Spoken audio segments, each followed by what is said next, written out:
Oh, hello, Niaje. Hope you are fine and keeping safe. My name is Steve. Welcome to Sending Hugs. It's a new segment where we spread the love. We send love to everyone going through a hard moment in their lives. And today we are sending hugs to every mom who have lost their kids, either in the past or recent. So every mom who have lost your kid, we are sending love. We are sharing the love with you. Now, a baby's death, whether it occurs at delivery or months following or even before, it's tragic, and its significance as the death of an adult or a teenage. So mtoi whether amekufa akiwa 20 weeks old, 17 weeks old, whether few hours old, month old, it is significant and it's tragic the same way the death or losing a loved one, a teenage, an adult, is tragic. Now, why am I saying it's tragic? One, it means the end of plans, the end of dreams, the end of hope, the loss of a future. Because parents and expectant parents who are positive, I don't know, sijui kama kuna wenye si positive, but every parent who is positive about their unborn kid, they invest so much, whether it's emotions, whether it's time, whether it's the loving that and caring for the mom. It's investment, and that is why you hear when a kid died, when a parent loses a kid, a part of her or a part of them also dies. It's tragic. It's not easy. And however, this tragedy has not been recognized by many people. So wase huona hii ni kitu ya kawaida, mtoi amekufa, hakuwa amefika, hakuwa na sitaki kusema hakuwa na future because tumesema it's loss of a future, but wanaona it's an easy thing, but to the parents and to the mom, it's not an easy thing, because at the moment, and that is why when you talk to a lot of moms who have lost their kid, they will talk about isolation, either self-isolation or people isolating time. And in self-isolation, most of them can't comprehend what is happening, and most of them don't believe whether something like that is happening, and they don't believe anyone has ever gone through that. So naona it's something new, it's happening to me, it's me alone, no one else is going through this, and some of them decide to self-isolate themselves, and others are isolated by people because watu wanaona tu ni kitu ya kawaida tu, wewe uta heal to at the end of the day. But it's a tragedy. They can't understand. It's perplexing, it's unsettling, to comprehend and to understand how birth and death can be so close together. Yani 1 minute a baby is born, the next minute the baby is not there. It's not an easy thing. It's a very hard task to their parent, and it's a very hard thing for them to comprehend. Now, the 9 months journey begins at conception. So between that and until when the baby is lost, there's a connection that happens between the mom and the kid.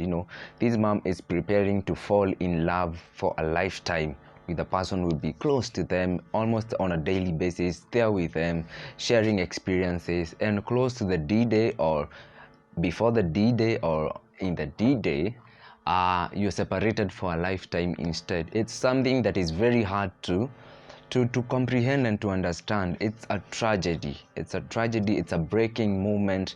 It's a moment of feeling betrayed by nature, by people around you, and by maybe God, by God maybe. And now imagine how most ladies get excited when they realize that they are going to have a mini them, or they're expecting a baby. How excited they get knowing that someone resembling them, someone who will be calling them mom every morning, every day, is coming in a few months, a new member of the family is coming, I'm imagining how excited they get and how expected and how expectant and how they prepare.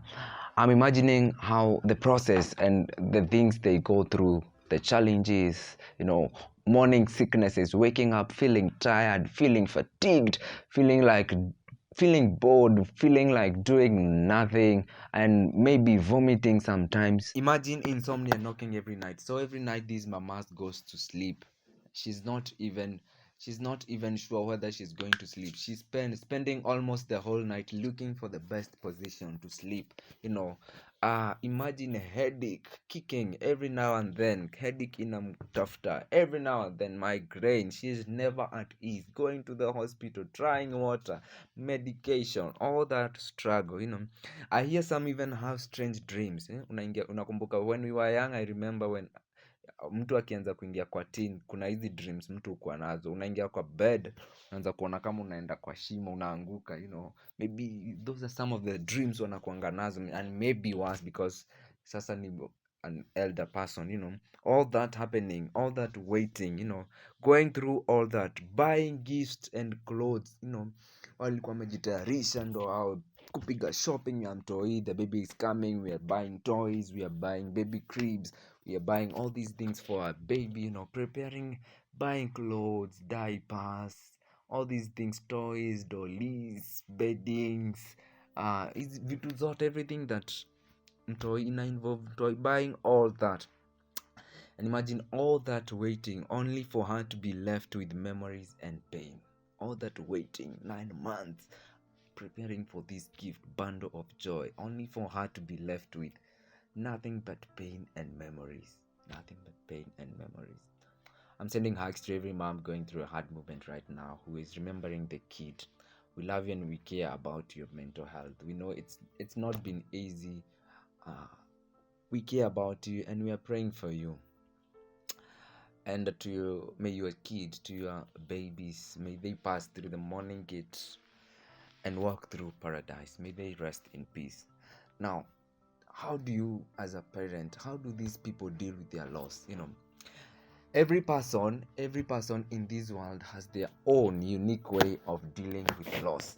And we are talking about moms who have lost their baby. So kuna wale moms wataamua, I'm not going to tell anyone, I'm just going to keep quiet and let the loss sink away. Itapata tu away ya kwenda. So I'm not telling anyone, I'm not sharing anything with anyone, just let it sink away. Then kuna wale, there are people who decide to pierce themselves. Wenye wanaamua sasa, I'm going to do a tattoo. Whether kama mtoi alikuwa amepewa jina, the parent tattoos the name. Wengine kama hakuwa amepewa jina, wanaeka tattoo ya the date, that date. And these kind of people believe that when they are doing that piercing, hiyo uchungu venye inaingia kwa mwili wake, then uchungu the pain, when the pain of doing a tattoo is going through the body, then the pain of losing a child is leaving. I don't know how, but kuna wanaamua hivyo. Then there are some who decide to talk it out. Wanaamua, I'm going to share this, I feel like talking about this kid, I feel like sharing the experience, how I prepared. And somehow this is proven, at least this one we know, that the more you talk about something, you share with anyone, the more relieved you become, and it's getting out as you're sharing it. And personally, I have an experience. I'm going to share with you an experience that I happen to know. And I wish not to disclose any name in this experience and the years, maybe the date and the time. Now,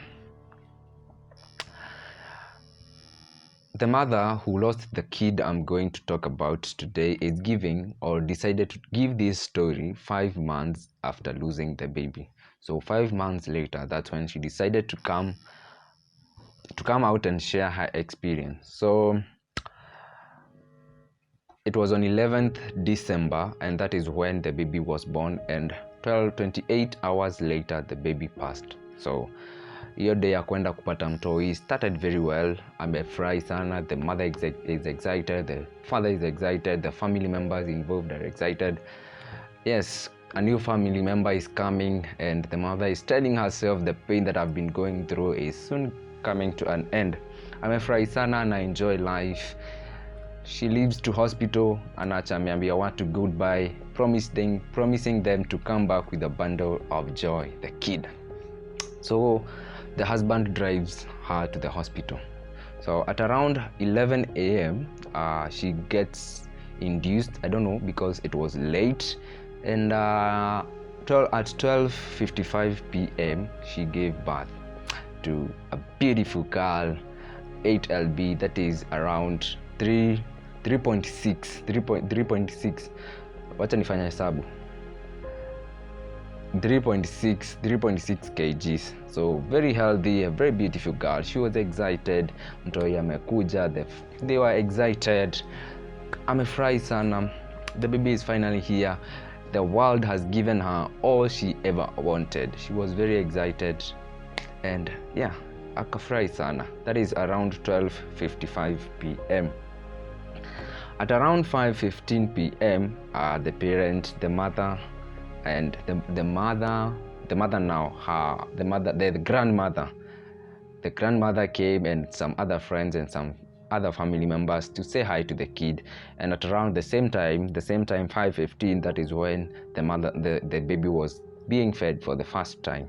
So ndio alikuwa anamfeed for the first time, and the baby was not very interested na kukula, hakuwa anataka kukula sana, and she looked tired. At the look of things, the baby looked so tired, and she also, the body had not fully turned pink. So tunajua mtoto venye anakanga pink hivi, so mtoi alikuwa nakani kama ako blue hivi, so alikuwa na notice hivyo. So my friends wakaenda na the mother, sasa mama ya grandmother ya mtoi akaenda pia. So the husband also came to say hi to them because alikuwa ametoka pia, and the husband held the baby for 30 minutes, alafu mtoi akaanza kuturn pink. So the mama akajiambia maybe mtoi maybe ni baridi, ndio maana ngozi yake ilikuwa inakani kama ako blue. So akasema ni sawa, kutakuwa sawa. Later they all left and the baby slept. So the mom decided to go and take a shower, akaenda akaoga. Then akiwa huko kwa shower akasikia a very strange scream from the baby. So mtoi akatoa sauti ingine very strange. Madhe akatoka kwa hiyo bafu haraka sana, the mother's love. So obviously alitoka tu hivyo akaenda kuangalia what is happening with my baby, it's not normal. And alipofika pale akapata mtoi amenyamaza na mtoi amelala. So akarudi bafu na akaendelea na mambo yake na akaamua kutulia. So this is happening between 5:15 and around 7 and 8. So around 9:45 akaamsha mtoi to feed her for the second time. Remember the first time alimfeed at 5:15. So 9:45 akamwamsha kumfeed tena, and again this time the baby looked tired, the baby looked not interested, hakuwa anataka kukula, all that thing. So this time the mom decided to involve the midwife. So akamwambia hey, hapana, this is not normal, wacha niite midwife. So midwife akakuja na expressed, akamuitisha, akaambiwa kuja na expressed milk. So expressed milk ni milk taken from the mom, so taken from the mom and then stored for maybe future use, because at that time after giving birth the breast zinakuanga swollen, so wana offer or wana prefer kutumia expressed milk. So the midwife came with the expressed milk. Mtoi akakula, hakuwa anataka kukula, lakini akakula tu kidogo. And so this time, and then wakaachwa na mamake. So mamake ako hapo anacheza na mtoi, kissing the baby, enjoying life. It's a new family member na tumemngoja sana. Then the midwife came na took the baby to the nursery. So akampeleka kwa nursery, the baby nursery. Then madhe akaenda kurest. So akiwa amerest tena, the same sauti, the same scream yenye mtoto alipiga time madhe alikuwa bafu, akaisikia tena. So this time she was irritated, so alikuwa anafikiria maybe ni mtu anamguza. Akaamka haraka sana na akaenda kuangalia mtoi. Again akapata mtoi amenyamaza na mtoi akalala. So akachana na hiyo time, akachana na hiyo story. And then again the midwife came back again, akamwambia, you know what, it's like we are going to take your baby to SCBU. So SCBU ni special care baby unit. Special care baby unit. So it's na ilikuwa in a different hospital from the one Mathe alikuwa. So ikakuwa mtoi atapelekwa hosi ingine to the special care baby unit. So the mother hug the baby, kissed, because the mother hakuwa anaenda hiyo hosi, so yeye alikuwa baki mtoi aende na madaktari. So akapigia the husband simu akamwambia mtoi amepelekwa special care baby unit in a different hospital. Mzae akamwambia usijali, kutakuwa fiti, mtoi atakuwa sawa, usijali, mambo itakuwa sawa. But then at around, so hiyo ni around 12 am to 2 am hapo hiyo masaa. Around 4:45 am asubuhi, the midwife comes again, anamwambia by the way, mtoi amekuwa worse sana and it's not well. So the mama anapigia tena the husband, anamwambia, you know what, the baby is becoming worse, so you have to be there, because I'm not allowed to go there, so you have to go there yourself. So mzae akakuja, akatoka home na akaenda hiyo hosi. Akakana mtoi close to 3 hours. Then after 3 hours akaamua kukuja kuangalia the mom in the other hospital. Akakuja kumwangalia in the other hospital. So kufika huko, kuingia tu hivyo, Mathe venye alimwangalia akajua akanotice si kuzuri venye huyu mzae ameingia, because ameingia ni kama stressed. Akakuja akaketi kwa kitanda yenye Mathe alikuwa, not talking, just there, amejishika tu hivyo, amenyamaza tu. But after inaitango frantic questioning, venye una question mtu na what is happening, nini inaendelea, mzae akamwambia, you know what, mtoi wetu amepatikana akona very big liver na spleen, na pia akona some chest infections. The mother couldn't believe that is possible. So akamuuliza, uko sure umeget information vizuri kweli wewe? Uko sure iko hivyo ama ni nini? So the mother decides, wacha mimi niende mwenyewe nikasikie mwenyewe, nijue kama ni ukweli. So wanaamua kutoka hiyo hosi and they drive to the other hospital where the baby is. So they are kept waiting for like 2 hours. The 2 hours mtoi ako ndani, fighting for her life, fighting to come to this world, fighting to wipe away the tears from her mother, from the friends, from family members.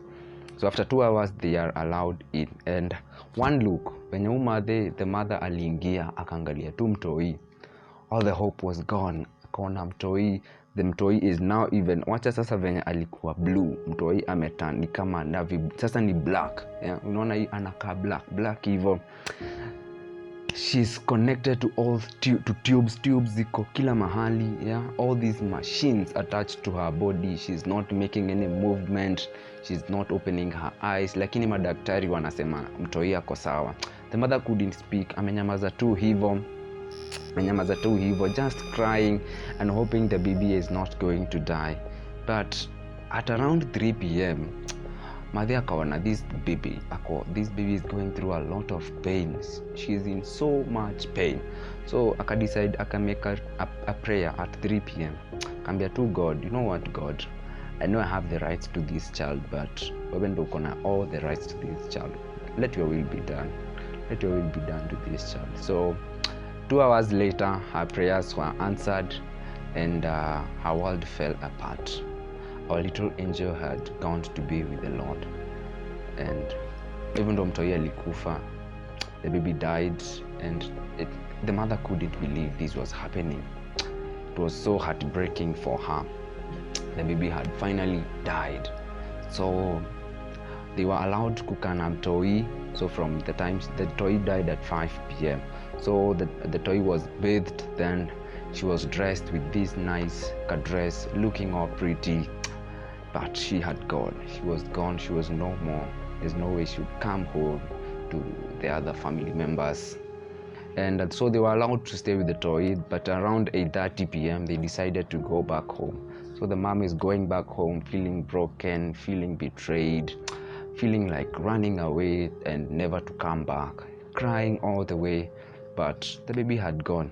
So 10 days later, the funeral took place. Mtoi alizikwa after 10 days later, and a postmortem that was done revealed that mtoi alikufa juu ya pneumonia, and septicemia. So septicemia is a blood infection. It's blood poisoning by bacteria and its toxin, and that is how we lost our little angel. Even though mtoto wetu alikufa and she went to be with the Lord. So if you're going through such a time, we're sending hugs to you. We appreciate and we care about you, mental health, and we care about you. So if you have a story and you wish to share with us, just DM us, come to us on Instagram.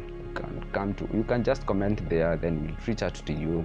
You can go to alt.org on Instagram, then to watch a DM there, then we'll check out. Meanwhile, it's a wrap for us.